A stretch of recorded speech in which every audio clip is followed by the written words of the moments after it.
আজকে কয়দিন যাবৎ ভিডিও করতে পারতেছি না, কারণ সময়ের অভাবে। আবার বাড়িতে গেছিলাম, বাড়ি থেকে আসছি, অনেক প্যারার মধ্যে ছিলাম, এই জন্য তেমন একটা ভিডিও করতে পারতেছি না বা ছাড়তেও পারতেছি না। আর এই পায়েসটা রান্না করা ভিডিও ছিল অনেক আগের করা, তো ভাবলাম যে আজকে এই ভিডিওটা আপলোড দেই।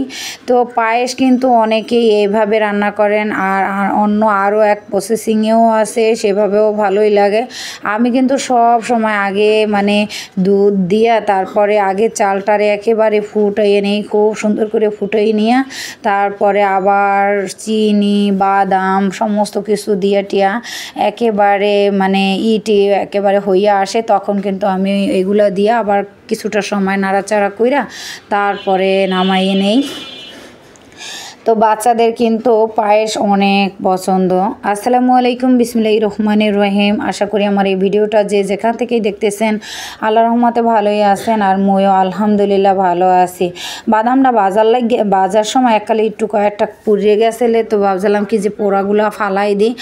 এখন বড় ছেলেটা কয় কি, মা পোড়া বাদাম আমার কাছে ভালো লাগে, এই জন্য আর ফালাই টালাই দেই নেই। পায়েসের মধ্যে দিছি, কতক্ষণ লাড়াচাড়া করার পর মনে হইতেছে কি, দেখলে মনে হয় যে এগুলো আবার কি। যাই হোক, ওর কাছে যেহেতু ভালো লাগে টোহাইয়া পোড়াগুলোই ওরে দিমনে।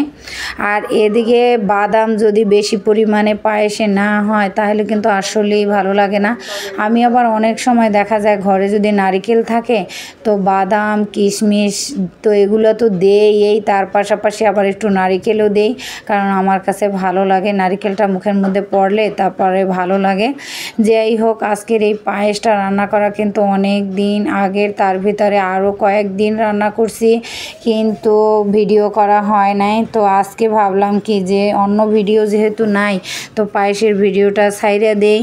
আর আজকে যখন এই ভিডিওটা এডিট করতেছিলাম তখন ছোট ছেলেটা বলতেছিল, মা কত দিন আগের ভিডিও তুমি টোহাইয়া এখন বাইর করছো, এই আর কি। তো আমার মতো এরকমভাবে পায়েস কে রান্না করেন।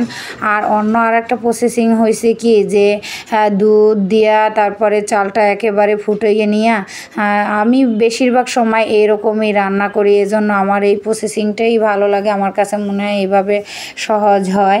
আর অনেকে তো একসাথে সব কিছু দিয়ে টিয়ে তারপরে জ্বালান, আমার কাছে কেন যেন মনে হয় যে চিনি টিনি সব কিছু একসাথে দিলে চালটা তেমন একটা চালটা তেমন একটা জাল হয় না, এই জন্য। আর দুধটাও আমি আলাদা করে জ্বালাইয়া তারপরে দেই।